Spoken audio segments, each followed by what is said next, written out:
یہ قصہ سنن ابو داود 2244 کے ریفرنس میں سے۔ 3واں قصہ ایک فرض کے بارے میں، بڑے جانور میں 7 حصے کرنا گتے، وہ حصے کے بارے میں۔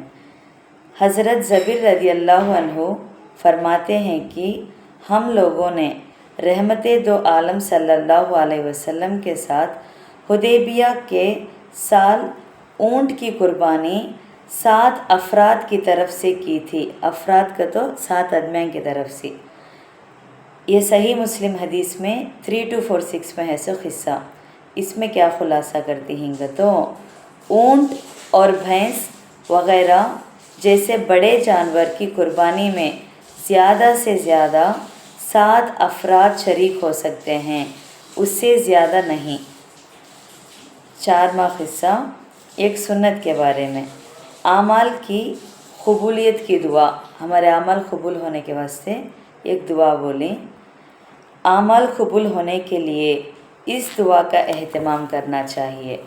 وہ دعا کو ربنا تقبل منا انکا انت السمیع العلیم۔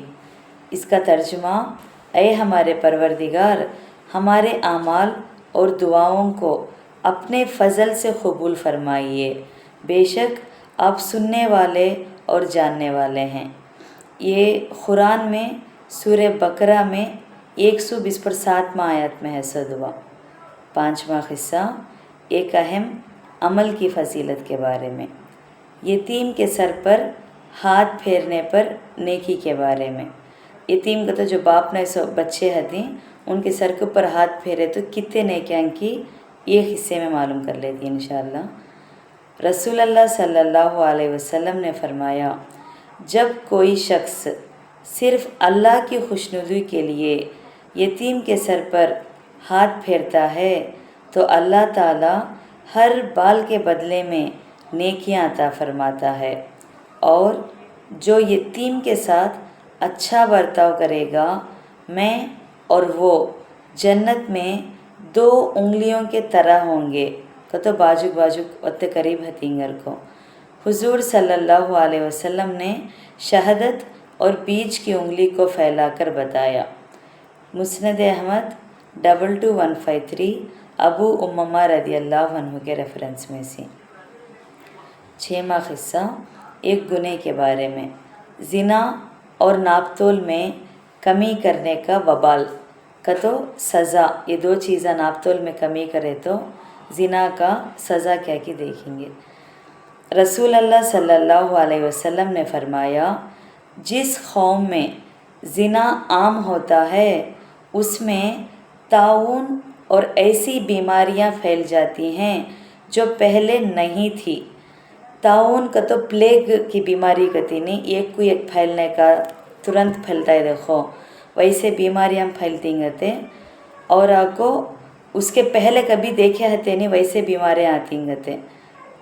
اور جو لوگ ناپ تول میں کمی کرتے ہیں تو وہ لوگ قحط سالی، پریشانیوں اور بادشاہ کے ظلم کے شکار ہو جاتے ہیں۔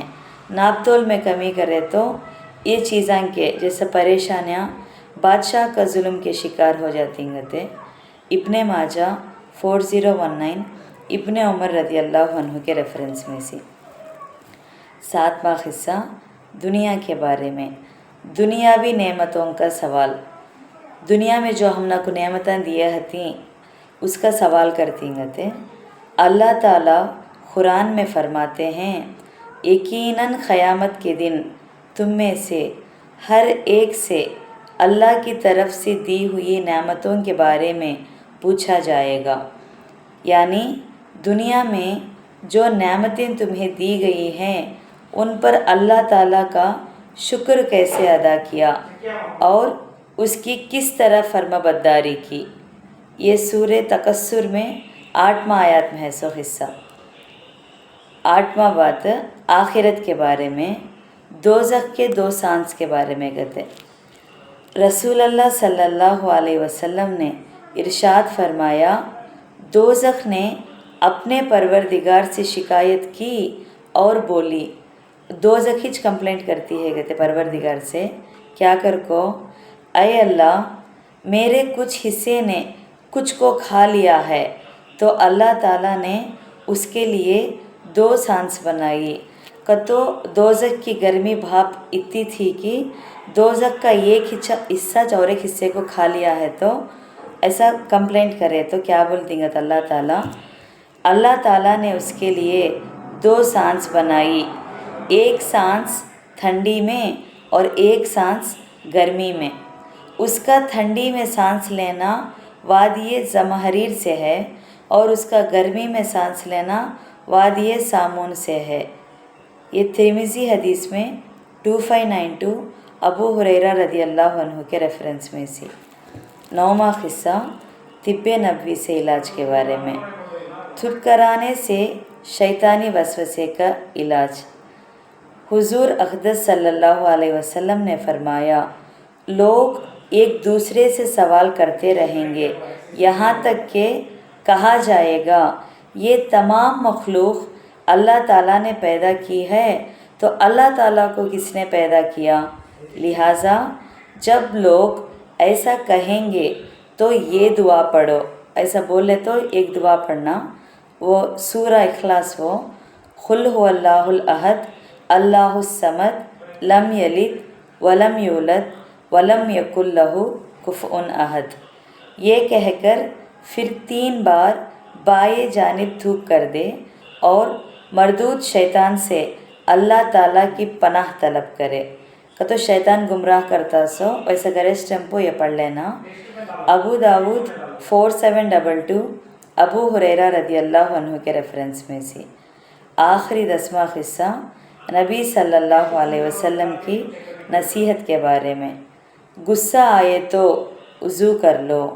رسول اللہ صلی اللہ علیہ وسلم نے فرمایا، غصہ شیطان کے اثر سے ہوتا ہے۔ شیطان کی پیدائش آگ سے ہوئی ہے اور آگ پانی سے بجھائی جاتی ہے، لہٰذا تم میں سے کسی کو غصہ آئے تو اس کو چاہیے کہ وضو کر لے۔ ابو داود 4784 عطیہ رضی اللہ عنہ کے ریفرنس میں سے۔ غصہ کتے سو شیطان کی طرف سے آتا، وضو کرنا غصہ ہے تو کئی بولتے ہیں گے، تو شیطان کو اللہ تعالیٰ بنے سو آگ سی ہنے سی، آگ کو ہمیں پانی سے بجھاتی ہنے سی، غصے کو بھی پانی سے یہ کرنا کہتے وضو کر لینا گھر کو۔ الحمدللہ آج کا 5 منٹ کا مدرسہ 6 ذی الحجہ کے بارے میں بات کر لیے۔ انشاءاللہ کل 7 ذی الحجہ کے بارے میں بات کریں گے۔ السلام علیکم رحمۃ اللہ وبرکاتہ۔